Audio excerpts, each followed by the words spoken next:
स्वागत है आप सभी का आपके अपने YouTube channel the parents connection में। तो दोस्तों आज हम करने वाले हैं प्रैक्टिस टेस्ट नंबर 2, ठीक है दोस्तों। ये आपके UP TGT PGT art exam के लिए बहुत ही महत्वपूर्ण प्रश्न रहेंगे, ठीक है। तो चलिए आज का सेशन शुरू किया जाए दोस्तों। इसके पहले आपसे विनम्र निवेदन है कि आप प्लीज़, यदि आप हमारे चैनल पर नए हैं तो जाइए आप हमारे चैनल को सब्सक्राइब कर लीजिए, जिससे कि मेरे हर नए वीडियो का नोटिफिकेशन आप तक मिलती रहे, ठीक है। और यदि आप हमारे इसका अगर PDF चाहते हैं इस सेशन का, तो आप हमारे टेलीग्राम चैनल से भी जुड़ सकते हैं, जिसका लिंक हम आपको डिस्क्रिप्शन में दे देंगे, ठीक है दोस्तों। तो चलिए आज का सेशन शुरू किया जाए। दोस्तों आप लोग वीडियो पूरा नहीं देखते, आप लोग वीडियो को पूरा देखा करिए, क्योंकि एक एक क्वेश्चन दोस्तों बहुत ही आपके लिए बहुत ही महत्वपूर्ण है, ठीक है। अगर एक दो क्वेश्चन इधर उधर हुआ दोस्तों तो आप मेरिट से बाहर हो जाएंगे, ठीक है। तो इसीलिए आपको एक भी क्वेश्चन छोड़ना नहीं है, ठीक है। तो चलिए दोस्तों शुरू करते हैं आज का सेशन, ठीक है दोस्तों। पहला प्रश्न हमारा क्या कह रहा है, पाल शैली में चित्रण का मुख्य विषय क्या रहा है। तो दोस्तों पाल शैली में जो मुख्य विषय रहा है चित्रण का, वो क्या है आपका, तो वो है दोस्तों बौद्ध धर्म, ठीक है। बौद्ध धर्म यानी हमारा ऑप्शन नंबर सी इसका सही जवाब है, ठीक है दोस्तों। दोस्तों जो देखिए बंगाल के जो पाल शासक थे दोस्तों, उनके द्वारा क्या किया गया था, कला ये अपना जो पाल शैली उसको संरक्षित किया गया था, ठीक है। पाल शैली में ही सबसे पहले दोस्तों क्या हुआ था, लघु चित्रों का निर्माण प्रारंभ हुआ था, ठीक है। और पाल शैली क्या है दोस्तों, बौद्ध धर्म से संबंधित है, जिसका मुख्य विषय क्या है दोस्तों, बौद्ध धर्म है, ठीक है। तो चलते हैं अगले प्रश्न की तरफ। अगला प्रश्न हमारा क्या कह रहा, जोगीमारा गुफा किस पहाड़ी में स्थित है दोस्तों। जोगीमारा जो गुफा है दोस्तों वो आपके किस पहाड़ी में स्थित है, तो दोस्तों वो आपके जो रामगढ़ की पहाड़ी है, सॉरी यहाँ पे रामगढ़ रहेगा, रामगढ़, ठीक है। रामगढ़ की पहाड़ी में क्या है आपका जोगीमारा की गुफा स्थित है, ठीक है दोस्तों। दोस्तों जोगीमारा जो है आपका ये वर्तमान समय में जो अपने छत्तीसगढ़ राज्य है वहाँ पर एक क्या पाया जाता है, रामगढ़ की पहाड़ियाँ, ठीक है। तो ये उसी पर स्थित है, ठीक है दोस्तों। ये पहले कहाँ था, ये पहले किसका भाग था, तो ये मध्य प्रदेश में स्थित था, ठीक है। फिर बाद में क्या हुआ, बंटवारा हुआ तो वो अलग वो चला गया छत्तीसगढ़ के भाग में, ठीक है। जोगीमारा की गुफा से सबसे प्राचीनतम भित्तिचित्र दोस्तों प्राप्त होने का उदाहरण प्राप्त होता है, ठीक है दोस्तों। जोगीमारा में एक और जो आपका पहाड़ी है जिसको बोलते हैं सीता बोंगरा। सीता बोंगरा क्या दोस्तों, तो दोस्तों सीता बेंगड़ा जो आपका है वो आपका प्राचीनतम नाट्यशाला माना जाता है, ठीक है। प्राचीनतम नाट्यशाला माना जाता है, ठीक है। चलते हैं अगले प्रश्न की तरफ। अगला प्रश्न हमारा क्या कह रहा है दोस्तों, पाल शैली के संरक्षक कौन थे दोस्तों। पाल शैली के संरक्षक दोस्तों, पाल शैली के जो संरक्षक रहे हैं दोस्तों वो रहे हैं कौन से, तो पाल शासक द्वारा, ठीक है। पाल शासकों द्वारा पाल शैली का संरक्षण किया गया था, ठीक है दोस्तों। दोस्तों आप भी देखते जाइए अपने मन में इसका जो भी आंसर होगा, ठीक है। आप अपना क्या करते खुद की जांच कर सकते हैं इस प्रकार से, ठीक है। तो दोस्तों जो पाल वंश थे दोस्तों, तो जो पाल शैली में जो इसके राजा थे दोस्तों, क्या नाम था उनका नाम था राजा धर्मपाल, ठीक है। इन्हीं के समय पे पाल शैली का संरक्षण सर्वाधिक दिया गया, ठीक है दोस्तों। तो पाल शैली आपका ये इसका जो प्रमुख केंद्र रहा है वो बंगाल और नेपाल और बिहार रहा है, ठीक है। तो चलते हैं अगले प्रश्न की तरफ दोस्तों। अगला प्रश्न हमारा क्या कह रहा है, चैत्य को कहा जाता है दोस्तों, चैत्य क्या होता है दोस्तों, चैत्य, तो दोस्तों चैत्य उसे कहा जाता था जहाँ पर जो भिक्षुक थे आपके बौद्ध धर्म से संबंधित, तो वो क्या करते थे, जहाँ पूजा करते थे उसको क्या बोला जाता था, चैत्य बोला जाता, ठीक है। तो हमारा इस प्रश्न का सही जवाब हो जाएगा पूजा घर, ठीक है दोस्तों। प्राचीन काल में स्तूपों का निर्माण अस्थि विशेषों को ढकने के लिए किया जाता था, ठीक है।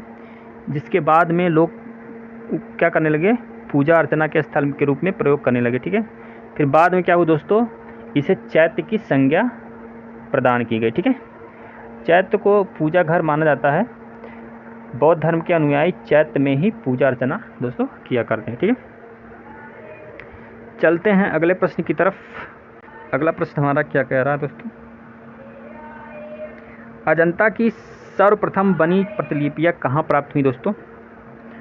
तो दोस्तों अजंता की सर्वप्रथम जो प्रतिलिपियाँ आपकी प्राप्त हुई हैं, सॉरी कहाँ प्रदर्शित की गई हैं दोस्तों? अजंता से जो सर्वप्रथम बनी प्रतिलिपियाँ कहाँ प्रदर्शित की गई हैं?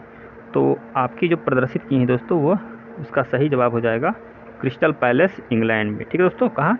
क्रिस्टल पैलेस इंग्लैंड में। ठीक है दोस्तों अजंता के बारे में थोड़ा जान लीजिए। अजंता की दोस्तों खोज जो हुई थी, वो हुई थी 1819 ईस्वी में। ठीक है दोस्तों, यहाँ के जो चित्रों की जो प्रतिलिपियाँ बनाने के लिए क्या हुआ था, सन 1944 ईस्वी में रॉबर्ट गिल नामक कलाकार को नियुक्त किया गया था। ठीक है, फिर क्या हुआ था दोस्तों, जिसने सन 1947 ईस्वी में यहाँ की लगभग 30 प्रतिलिपियाँ उसने बनाई थी। ठीक है दोस्तों, जिसे क्या किया गया था, क्रिस्टल पैलेस लंदन में प्रदर्शित किया गया था। ठीक है, चलते हैं अगले प्रश्न की तरफ। अगला प्रश्न हमारा क्या कह रहा है दोस्तों, बिना तुलिका की सहायता से कौन से रंग प्रयोग किए जाते हैं? ठीक है दोस्तों, ऑप्शन को देख लीजिए, टेम्परा, तेल रंग, जल रंग और पेस्टल। ठीक है, बिना तुलिका की सहायता से कौन से रंग प्रयोग किए जाते हैं? तो दोस्तों इसका सही जो जवाब हो जाएगा आपका, तो वो हो जाएगा पेस्टल रंग। ठीक है, पेस्टल रंग। तो दोस्तों इसके बारे में जानते हैं, किसी भी चित्र रचना में रंग भरने के लिए अधिकांश तुलिका या ब्रश की आवश्यकता पड़ती है। ठीक है, बिना इसके दोस्तों हम लोग रंग नहीं भर सकते। ठीक है, लेकिन पेस्टल रंग माध्यम में दोस्तों क्या होता है, तुलिका की आवश्यकता इसमें नहीं पड़ती। ठीक है, क्योंकि दोस्तों पेस्टल रंग क्या होता है, पेंसिल जैसे बनाए जाते हैं। ठीक है, पेंसिल जैसे वो रहते हैं। ठीक है, तो चलते हैं अगले प्रश्न की तरफ। अगला प्रश्न हमारा क्या कहता है, क्या कह रहा है, तो 7वां प्रश्न हमारा, तीव्र प्रकाश कहा जाता है दोस्तों, तीव्र प्रकाश। तो तीव्र प्रकाश को क्या कहा जाता है दोस्तों, शेड कहा जाता है, मध्यम प्रकाश कहा जाता है, टिंट कहा जाता है, हाईलाइट कहा जाता है। ठीक है, तो इनमें से इसका सही जवाब क्या हो जाएगा दोस्तों, तो इनमें सही जवाब हो जाएगा तो हाईलाइट। ठीक है, हाईलाइट कहा जाता है तीव्र प्रकाश को। ठीक है दोस्तों, वास चित्रण पद्धति में क्या हुआ था, चित्रों पर रंग लगाने के बाद आवश्यकता अनुसार संपूर्ण चित्र को 2 या 3 बार पानी में क्या किया जाता था, डुबाकर निकाल लिया जाता था। ठीक है, जिससे रंग चित्र पर अस्थायी हो जाता था। ठीक, चित्र पर तीव्र प्रकाश दिखाने के लिए कागज़ को सादा छोड़ दिया जाता था। ठीक है, जिसे क्या कहते थे, हाईलाइट कहा जाता था। ठीक है, हाईलाइट कहा जाता था। चलते हैं अगले प्रश्न की तरफ। अगला प्रश्न हमारा क्या कह रहा है, गर्म रंग कौन सा है दोस्तों? इस ऑप्शन में से गर्म रंग को चुनिए आप लोग। ठीक है दोस्तों, इसका जो सही जवाब हो जाएगा आपका नारंगी भी होता है दोस्तों, आपका गर्म रंग, पीला भी देखेंगे, लाल भी देखेंगे। ठीक है दोस्तों, अगर आप ऐसे अगर याद नहीं हो रहा तो ऐसे आप देखिए, यदि आप चूल्हे या गैस पर जब उसका फ्लेम देखते हैं तो उसमें सबसे ज़्यादा रंग कौन सा दिखाई देता है, तो लाल दिखाई देता है दोस्तों, पीला दिखाई देता है और नारंगी दिखाई देता है। ठीक है, तो ऐसे याद आप किए रहिए। तो इसका जो सही उत्तर हो जाएगा उपर्युक्त सभी। ठीक है, उपर्युक्त सभी। ठीक है, ये क्या है, आपके गर्म रंग है। ठीक है, चूँकि ज्वाला क्या होता है, गर्म होता है। प्रमाण निर्धारण में ताल या इकाई क्या है दोस्तों? प्रमाण निर्धारण में ताल या इकाई क्या है दोस्तों? तो दोस्तों इसका जो है आपका सही जवाब क्या हो जाएगा, तो ताल एक सिर है। ठीक है दोस्तों, क्या इसका उत्तर सही हो जाएगा, ताल एक सिर है। ठीक है, अगले प्रश्न की तरफ बढ़ते हैं दोस्तों। मुगल चित्रकला की शासक के समय में अपनी चरम पराकाष्ठा पर पहुंचा था दोस्तों। यह दोस्तों बहुत ही इंपॉर्टेंट क्वेश्चन है। तो दोस्तों इसका सही जो जवाब हो जाएगा, इसका ऑप्शन नंबर डी, जहांगीर के काल में दोस्तों मुगल चित्रकला अपनी चरम पराकाष्ठा पर पहुंचा था। ठीक है, इन्हीं के समय काल को क्या कहा जाता है दोस्तों, चित्रकला का, मुगल चित्रकला का स्वर्ण काल कहा जाता है। ठीक है दोस्तों, क्या हुआ था, जिस मुगल कालीन चित्रकला की नींव हुमायूं ने रखी थी, उसको आगे बढ़ाने का जो कार्य किया था अकबर ने किया था। ठीक है, अकबर को मुगल चित्रकला शैली का क्या कहा जाता है, जनक कहा जाता है। इसे याद रखिए दोस्तों, पूछ सकता है, ऐसे पूछ लेगा मुगल चित्रकला शैली का जनक किसे माना जाता है, तो आप क्या बताएंगे, अकबर को। ठीक है, जबकि मुगल चित्रकला शैली अपने चरमोत्कर्ष इसके समय काल में हुआ था, तो जहांगीर के शासनकाल में पहुंची थी। ठीक है, जिसके कारण मुगल चित्रकला का स्वर्ण काल जहांगीर के शासनकाल को माना जाता है। ठीक है दोस्तों, अगले प्रश्न की तरफ बढ़ते हैं दोस्तों। अगला प्रश्न हमारा क्या कह रहा, अजंता के चित्रों की क्या है दोस्तों, अजंता के चित्रों की चित्रण विधि क्या है? दोस्तों अजंता के चित्रों की चित्रण विधि क्या है, तो ये दोस्तों फ्रेस्को तकनीकी में करी गई है यहाँ पे चित्रण, ठीक है दोस्तों, फ्रेस्को तकनीकी में यहाँ पे करी गई है। दोस्तों अजंता कला शैली जो है भारत की प्रथम भित्ति चित्र शैली मानी जाती है, ठीक है। अजंता में फ्रेस्को तकनीकी में चित्रण कार्य हुआ है, ठीक है। अजंता की गुफाओं को चित्रण योग्य बनाकर यहाँ बौद्ध धर्म से संबंधित चित्र बनाए गए, ठीक है। चलते हैं अगले प्रश्न की तरफ। अगला प्रश्न हमारा क्या कह रहा, वर्ण क्या है। दोस्तों वर्ण किसे कहा जाता है, दोस्तों वर्ण इसका जो सही जवाब हो जाएगा तो प्रकाश की क्वेश्चन नंबर 13, ठीक है। तो भारतीय चित्रकला में ऋतु संबंधी चित्रों को क्या कहते हैं दोस्तों, तो भारतीय चित्रकला में ऋतु संबंधी चित्रों को क्या कहता है, ऑप्शन दिया है नायिका भेद, आशुका, 12 मासा, इनमें से कोई नहीं। तो दोस्तों इसका सही आंसर हो जाएगा 12 मासा, ठीक है दोस्तों, 12 मासा इसका सही आंसर हो जाएगा, ठीक है दोस्तों। भारतीय राजस्थानी चित्रकला शैली की एक प्रसिद्ध जो शैली है बूंदी शैली, ठीक है।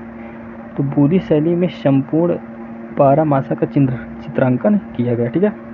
इसमें दोस्तों क्या होता है, फाल्गुन मास से लेकर के चैत्र मास तक की ऋतुओं का चित्रांकन किया गया, ठीक है। अगले प्रश्न की तरफ बढ़ते हैं। 1844 ईस्वी में सर्वप्रथम ने अजंता के चित्रों की प्रतिलिपियां तैयार की, तो दोस्तों किसने की थी 1844 ईस्वी में, तो दोस्तों की थी रॉबर्ट गिल ने करी थी। तो दोस्तों जो अजंता की गुफाएं हैं वो कहाँ स्थित है, तो दोस्तों वह महाराष्ट्र में स्थित है, ठीक है। यहाँ पर चित्रकला, मूर्तिकला एवं स्थापत्य कला का संगम पाया जाता है, ठीक है दोस्तों। यहाँ के चित्रों की प्रतिलिपियां बनाने के लिए ब्रिटिश सरकार ने सन 1944 ईस्वी में एक अंग्रेज चित्रकार की नियुक्ति की थी, ठीक है दोस्तों, जिसने 1949 ईस्वी में अजंता के चित्रों की प्रतिलिपियां बनाई थी, ठीक है। वो ब्रिटिश चित्रकार कौन था, रॉबर्ट गिल, ठीक है। अगला हमारा प्रश्न है दोस्तों, घायल सुअर का गुफा चित्र कहाँ है, दोस्तों घायल सुअर का जो गुफा चित्र है वो आपके कहाँ मिलता है, मिर्ज़ापुर में मिलता है, ठीक है, मिर्ज़ापुर में मिलता है, ठीक है दोस्तों। प्रागैतिहासिक काल के चित्रों की जो खोज है भारत में सबसे पहले वो कहाँ हुआ था, तो उत्तर प्रदेश के मिर्ज़ापुर ज़िले में हुआ था। कब हुआ था, तो सन याद रखिए दोस्तों 1880 ईस्वी में, ठीक है, 1880 ईस्वी में, ठीक है। यहाँ से प्राप्त चित्रों में घायल सुअर, गैंडे का शिकार, हाथी का शिकार आदि चित्रों की खोज हुई है, ठीक है। चलते हैं अगले प्रश्न की तरफ। अगला प्रश्न हमारा क्या कह रहा है, पंचमढ़ी क्षेत्र के चित्रों को प्रकाश में लाने का श्रेय किस विद्वान को जाता है दोस्तों, तो पंचमढ़ी के क्षेत्र में चित्रों के प्रकाश को लाने का श्रेय जाता है दोस्तों, तो कौन है व्यक्ति, तो वह है D.H. गार्डन है, ठीक है, D.H. गार्डन, हम यानी हमारा ऑप्शन नंबर ए सही आंसर है, ठीक है दोस्तों। जो पंचमढ़ी प्रागैतिहासिक कालीन कला स्थल मध्य प्रदेश राज्य के में स्थित महादेव की पहाड़ी में स्थित है, ठीक है। यहाँ पर प्रागैतिहासिक कालीन नृत्यवादन शहद एकत्रित करते हुए ये सब चित्रों की वहाँ से क्या हुई है, खोज हुई, ठीक है। यहाँ के चित्रों की खोज दोस्तों कब हुआ था, यह हुआ था दोस्तों 1986 ईस्वी में, किसने किया था, D.H. गार्डन है, ठीक है। चलते हैं अगले प्रश्न की तरफ। अगला प्रश्न हमारा क्या कह रहा है, अजंता की गुफाएं किस राज्य में स्थित है दोस्तों अजंता की जो गुफाएं हैं वो आपके महाराष्ट्र में स्थित है, ठीक है दोस्तों, महाराष्ट्र में स्थित है दोस्तों। अजंता में कुल कितनी गुफाएं हैं, तो दोस्तों अजंता में कुल 30 गुफाएं हैं, ठीक है। इनमें से वर्तमान में दोस्तों 6 गुफा में ही क्या पाए जाते हैं, चित्र जो है उपलब्ध हैं, ठीक है, 6 गुफा में ही चित्र उपलब्ध हैं, ठीक है। ये गुफाएं दोस्तों बौद्ध धर्म से संबंधित है, जिसका निर्माण वर्ष है 1000 वर्ष मध्य हुआ था, 1000 वर्ष के मध्य हुआ था, ठीक है। चलते हैं अगले प्रश्न की तरफ। अगला प्रश्न क्या कर रहा है, बाघ जिले में स्थित बाघ गुफा किस राज्य में स्थित है, तो बाघ जिले में स्थित बाघ की गुफा स्थित है आपके मध्य प्रदेश में, कहाँ दोस्तों, ये है मध्य प्रदेश में। ऑप्शन हमारा बी नंबर सही है। ठीक है, तो दोस्तों बाघ की गुफाएं मध्य प्रदेश राज्य में स्थित है, जिसकी खोज जो दोस्तों जो हुई थी वो 1818 में हुई थी। ठीक है, 1818 में हुई थी। यह भी जो गुफा है दोस्तों बौद्ध धर्म से संबंधित है। ठीक है, जिसका निर्माण दोस्तों कौन कराया था, तो ये गुप्त शासकों द्वारा करवाया गया था। गुप्त शासकों द्वारा करवाया गया था। ठीक है, चलते हैं अगले प्रश्न की तरफ। अगला प्रश्न हमारा क्या कह रहा है, बाघ की किस गुफा में सर्वाधिक चित्र बने हैं दोस्तों। तो बाघ की दोस्तों किस गुफा में पूछ रहा है सर्वाधिक चित्र बने हैं, तो दोस्तों बने हैं दूसरी और चौथी गुफा में। ठीक है, ऑप्शन नंबर सी हमारा इसका सही जवाब हो जाएगा। ठीक है दोस्तों, बाघ की गुफाओं में कुल कितनी गुफाएं हैं, कुल 9 गुफाएं हैं। ठीक है, 9 गुफाएं हैं। ठीक है, और दोस्तों जिनमें से वर्तमान में केवल 5 गुफाओं में ही केवल चित्र प्राप्त होते हैं। ठीक है, 5 गुफाओं में ही केवल चित्र प्राप्त होते हैं। सबसे अधिक चित्र जो उपलब्ध हैं आपके वह है दूसरी और चौथी गुफाओं में। ठीक है दोस्तों, इस गुफा में संगीत से संबंधित चित्र प्राप्त होते हैं, किसमें, दूसरी और चौथी में। ठीक है, अगला हमारा प्रश्न क्या है दोस्तों, दुशाला ओढ़े योगी की मूर्ति किस खुदाई से प्राप्त हुई है। तो दोस्तों दुशाला ओढ़े मूर्ति की जो खुदाई है वो प्राप्त हुई है आपका मोहनजोदड़ो की, कहाँ से, मोहनजोदड़ो से प्राप्त हुई है। ठीक है दोस्तों सिंधु घाटी सभ्यता के 2 प्रमुख नगर हड़प्पा एवं मोहनजोदड़ो थे। ठीक है, मोहनजोदड़ो को क्या कहा जाता है दोस्तों, इसको मृतकों का टीला भी कहा जाता है। ठीक है दोस्तों, मोहनजोदड़ो की जो खुदाई हुई थी वो हुई थी 1922 में। कब हुई थी, 1922 में हुई थी। कौन करवाया था, तो करवाए थे राखलदास बनर्जी ने करवाया था। ठीक है, राखलदास बनर्जी ने करवाया था। तो यहाँ से दोस्तों कांसे की बनी जो नर्तकी वो प्राप्त हुई है, और यही आपका दुशाला ओढ़े योगी की मूर्ति, ये सब प्राप्त हुई। ठीक है, चलते हैं अगले प्रश्न की तरफ। अगला प्रश्न हमारा क्या कह रहा, कौन सी रूपपद्र कला नहीं है। ठीक है, रूपपद्र कला नहीं दोस्तों, तो आपका कौन सा हो, तो ये है संगीत कला। ठीक है, तो दोस्तों ये है रूपपद्र की कला के अंतर्गत नहीं आता। ठीक है, तो दोस्तों ललित कला को 5 भागों में बांटा गया है। ठीक है, कौन कौन सा है, काव्य कला, संगीत कला, चित्रकला, मूर्तिकला एवं वास्तुकला। तो इनमें जो चित्रकला, मूर्तिकला, वास्तुकला है ये क्या है, ये रूपपद्र कलाएं होती हैं। ठीक है, लेकिन जो है काव्य कला एवं संगीत कला ये अरूपप्रद कलाएं हैं। ठीक है, अरूपप्रद कलाएं हैं। हमारा अगला प्रश्न दोस्तों क्या कह रहा है, कैलाश मंदिर के मध्य स्थापित है, क्या स्थापित है, तो कैलाश मंदिर के मध्य स्थापित है शिवलिंग। ठीक है, शिवलिंग स्थापित है। तो कैलाश मंदिर कहाँ पाया था, तो ये अजंता की गुफाओं में पाया था। ठीक है, चलते हैं अगले प्रश्न की तरफ। कला में मनुष्य अपनी अभिव्यक्ति करता है, यह किसका विचार है दोस्तों, कला में मनुष्य अपनी अभिव्यक्ति करता है, ये विचार आपका है, किसका है दोस्तों, ये विचार है रविंद्रनाथ टैगोर का। ठीक है, रविंद्रनाथ टैगोर का यह विचार है। ठीक है, नेक्स्ट हमारा जो प्रश्न है दोस्तों, फड़ संबंधित है, फड़ किससे संबंधित है, तो दोस्तों फड़ हमारा जो संबंधित है वो है आपका राजस्थानी लोक कला से संबंधित है फड़। ठीक है, नेक्स्ट हमारा जो प्रश्न दोस्तों क्या है, तो आप किन 2 रंगों को मिलाकर लगभग काला रंग बनाएंगे, काला रंग किससे बनेगा, लाल नीला, हरा लाल, भूरा नीला और भूरा हरा। ठीक है, तो इसका जो सही जवाब हो जाएगा दोस्तों हरा और लाल को मिलाने से क्या बनेगा, काला रंग बनेगा। ठीक है दोस्तों, आज के लिए इतना ही, फिर हम नेक्स्ट जो हमारा जो प्रैक्टिस टेस्ट है उसमें हम लोग मिलेंगे। ठीक है, तो बताइएगा आप लोग का कितना प्रश्न सही हुआ। ठीक है, तो चलिए चलते हैं, आज के लिए इतना ही, धन्यवाद।